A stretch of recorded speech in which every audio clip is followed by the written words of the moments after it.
Last I left off on Assassin's Creed Shadows, things were not looking good. One could say it was an unmitigated disaster. Well, Ubisoft has turned it around and the gamers are happy. In some parallel universe where we don't live. He's not funny at all. In September, Ubisoft had an announcement. Assassin's Creed will now release in February 14th of 2025. Finally beginning a series feudal Japan with many features developed with our community in mind, such as parkour or the renewed stealth, brought by new technology, all set in a beautiful and immersive world. This is the ambitious addition to the franchise, a rich experience that... I'm here to tell you right now, we don't care. Black History buff. Bloody hell, could you be more racist than ever? Just in time for Black History Month. Not saying this is a response to the Ghost of Yotai, but the timing is definitely sus. This won't do great regardless, but hey, go ahead and push it back. This got you scared, huh? Almost 3 million views for a Ghost of Yotai with 1% dislike ratio. The Ghost of Yotai, I doubt, changed Ubisoft's launch window out of fear because I'm sure Yotai will launch in November of 2025, if at all this year. Nowhere near Q1 or early Q2, which is when AC will most likely drop. Launching a Black History Month, on the other hand, I could see being a marketing move. Let's launch in February, because Yasuke is part of Black History. No, they're French, so it's crazy enough to look, Pierre. Just days later, on the 25th, Ubisoft's board is launching an investigation into the company's struggles. Oh no. What happened? Finally, let me address some of the polarizing comments around Ubisoft lately. I want to reaffirm that we are an entertainment-first company, creating games for the broadest possible audience. And our goal is not to push any specific agenda. We remain committed to creating games for fans and players that everyone can enjoy. You know, when you try to make something for everybody, you end up pleasing nobody. Ubisoft needs the next Assassin's Creed to be a hit. This week, the French gaming company's shares fell to the lowest level since December of 2013. Things were not looking good for Ubisoft, and in fact, this was when the rumors of Tencent buying them out really started to gain steam. On October 22nd, Assassin's Creed Shadows Collector's Edition, the price had dropped $50 amid the cancellation of the Season Pass in early access.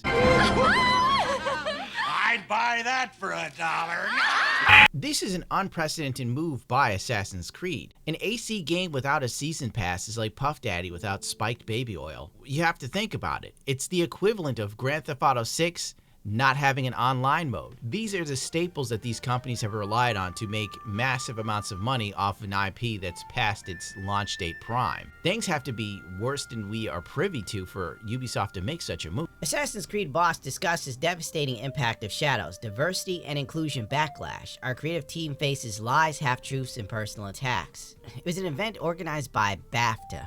We are constantly introducing protagonists from diverse racial, ethnic, and gender identities. History is inherently diverse, and so is Assassin's Creed and the stories we tell. So to be clear, our commitment to inclusion is grounded in historical authenticity and respect for the diverse perspectives, not driven by modern agendas. That's why in all of Japanese history, with the insurmountable amount of influential people that have lived, especially during the feudal era, you chose the one black guy. Stop him! But the point is, we understand that Assassin's Creed has always been diverse. It's very clear. The games featured prominently the protagonists of the area and of the time. And then after the Summer of Love, it just seemed like every company, including Ubisoft, became pan-diverse levels of diverse. No self-respecting black man would run around wearing this shit. The current climate is tough for our team. They face lies, half-truths, and personal attacks. When the work they pour their hearts into is twisted into a symbol of diversity, it's not just disheartening, it can be devastating. What keeps me going is the resilience born out of conviction that I see in our team every day.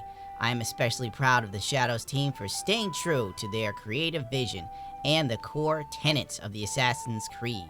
But let's be real here. The issue is at the root of it all. Players weren't feeling the idea of a black samurai in feudal Japan. That's the long and the short of it. Then you throw in the powder keg of Ubisoft being grossly historically inaccurate, with everything from symbols to architecture and the use of kendo sticks, with the side of diversity talk. So we created a mechanic called the postura. しないじゃん。普通のしないじゃんこれ。しないこんな時代ないよ。作ったよ。Good job, Obi. Oh God, help me. This one's gonna suck. For the years or even decades, it is openness that has continually pushed humanity forward. This echoes the selfless bravery of our Assassin's Creed protagonists. They fought for freedom, knowledge, and the right to chart their own paths. Okay. Just as we as creators fight to tell stories that matter in a world that grows increasingly divided. As the author of How Democracy Dies so powerfully stated, democracy crumbles when good people decide to stay silent. The same is true, I think, of our creative freedom when we allow fear to stifle our voices, when we self-censor in the face of threats. We hand over our power piece by piece until freedom and creativity both wither away. You can't sit here and tell me Assassin's Creed isn't creative anymore, dude. It is a regularly launched video game with the same mechanics over and over and over again, and as time has progressed, the story has gotten less and less compelling. Get the F out of my face with this one, my dude. You're not a freedom fighter. You're a dickbag drinking a latte in a climate-controlled office. Game praying that does well so your investors are happy. Get out of here, you bum. One could even say opening your society up too much creates problems. Do you know what the Japanese get a lot of praise for?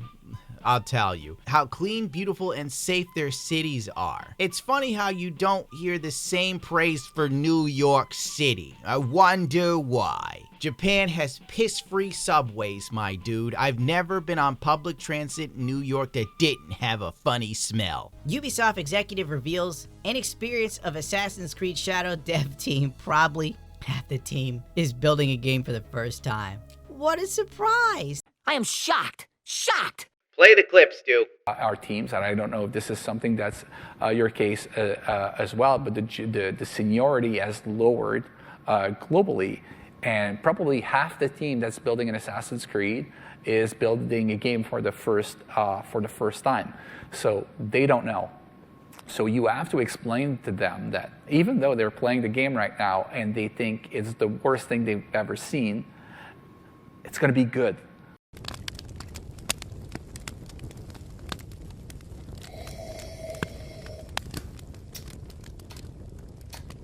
This is fine. Assassin's Creed Shadows will have a canon mode that will make all the correct RPG decisions for you in December 11th of 2024. Great news for gamers who just can't make up their minds. A little embarrassed to admit it, but I'm sometimes paralyzed by choice in RPGs. In fact, I'm currently in the midst of a very big situation in Cyberpunk 2077 Phantom Liberty. If you've played it, you know what I mean. And if you haven't, I'm not going to spoil it. And it is absolutely killing me. Which isn't to say I don't appreciate the freedom to choose my own destiny, but sometimes it's nice just to lie back and let currents take you where they may. He's gay! In the last few years, PC Gamer has lost incredible amounts of credibility with the gaming community, and this article is a reminder as to why. On the other hand, we live in the age of, and I quote, existence anxiety. So maybe Ubisoft is just on the right track with this one. As this article also states, Gen Z suffers from menu anxiety when dining out, with many too scared to order their meals. And stop trembling. you have to be careful, Boobla. You might order something with gluten in it. Why don't you play it safe and eat some dirt like that Star Wars girl? It's a Gundam! You jackass! And the ladies love me. On January 3rd, JJ, as I like to call him, but you know him as Jason Schreier. Video game industry predictions for 2025. Grand Theft Auto 5, oh that's 6, might be pushed back, but Silksong might make it, by Jason Schreier. Uh-oh, this article's for subscription only. Well, time to do that thing I do where I look at another gaming site. The upcoming release of Assassin's Creed could tell us a lot. If it's a hit, Ubisoft will have more time and leverage as the founding Guillemot family sorts out the company's future. But if it flops, we might see a drastic reorganization happen very quickly, be it a buyout or a sale. Tencent Holding Limited, which already owns a stake in Ubisoft, has been linked to buyout talks, but we could also see an unexpected suitor swoop in. One guess, Saudi Arabia's Savvy Games Group, which has said it's looking to make a big purchase this year. Weird to say, but I think it'd be better with the Saudi Arabians. Oh, you doorkeepers who guard your portals, who swallow souls and...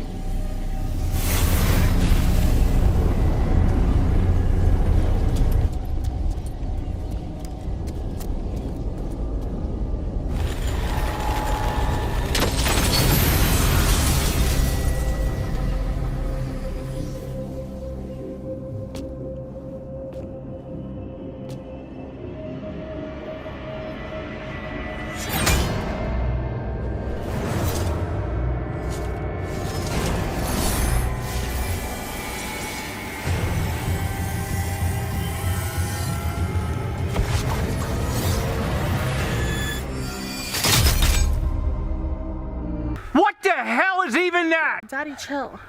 Anyway, the memes flowed like wine, but I ain't got the time, so we're only gonna do 2. How it started. Ubisoft executive says gamers need to get comfortable with not owning games. I remember that. How it's going. Ubisoft financial turmoil points towards imminent bankruptcy in 2025. Police, get what you deserve! While most people were grave dancing on Twitter, Legacy Killer HD had a good point. And I think people vastly underestimate the popularity of Assassin's Creed as a franchise. Valhalla sold 20 million copies, Odyssey 10 million plus, Origins 10 million plus, and Mirage 5 million plus.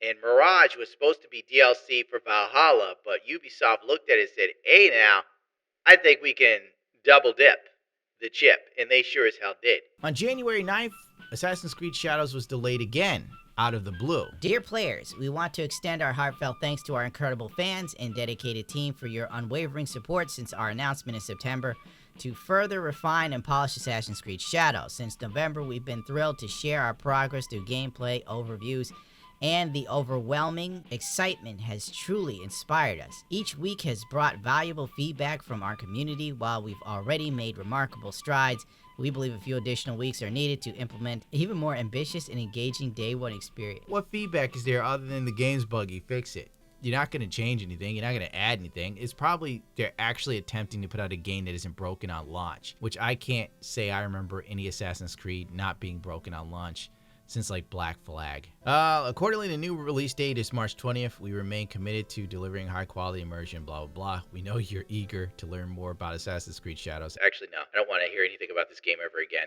Call us if you need help delivering on time. Altair waiting for his pizza since 12:57. And that is, again, just cancel it. No one wants to play a black dude in feudal Japan. We see that enough in San Francisco. Stop him! You gotta edit that out, Stu. Don't forget, I'm very tired. No.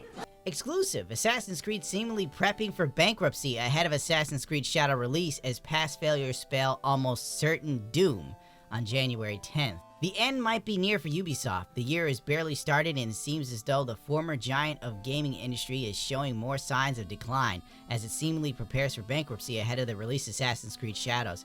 In our previous article, we highlighted Ubisoft's abysmal credit rating, rooted in troubling financial metrics such as 1.4 billion net debt, plummeting market cap of over 85% in the past 4 years, and an unsustainable workforce of 18,000 employees costing an estimated 746 million euros annually.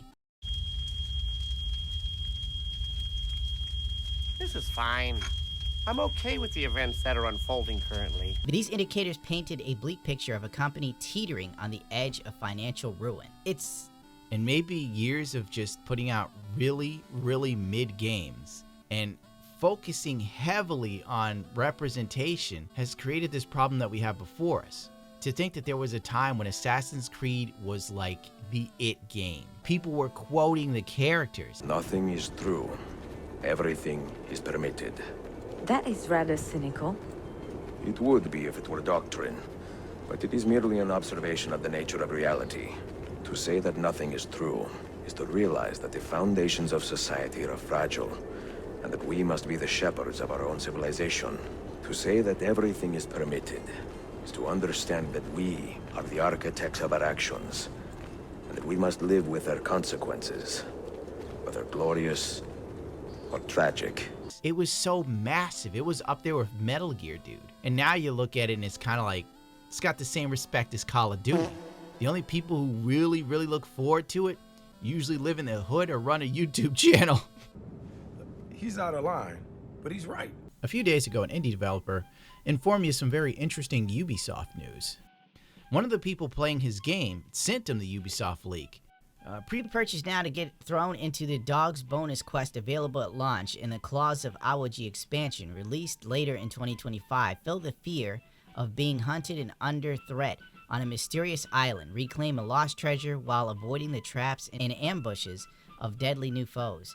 Master the bow, a new weapon type, unlock new skills, gears, yada yada yada. His listing adds some similar wording. Lead a samurai invasion into the mysterious island of Awaji. The other one says, Awaji is a second entry in a series of immersive strategy games created by Dark Matter Games. Step into the shoes of a samurai warlord given us command and covert orders from the Emperor to conquer an entire island and recover a legendary treasure. The Awaji demo picked up a lot of traction during the Steam Next Fest. It is an odd coincidence the leaked DLC would share some themes with the indie game, but it was proven when Ubisoft was researching art for Assassin's Creed Shadows, they used a lot of Google images, or they just took symbols from reenactment groups in Japan, and only walked it back when they were caught. So it wouldn't be too far-fetched to think that when they were Googling for feudal Japan, they could have come across this for inspiration, as I've heard game developers say before. But that's just a theory, a gamer's theory. At the end of the day, one thing is certain. Ubisoft needs Assassin's Creed Shadows to be a massive success, and that doesn't seem to be on the cards for them. It's really weird to see such a massive company that was so influential in probably leading the game for this sort of action adventure to fall so far.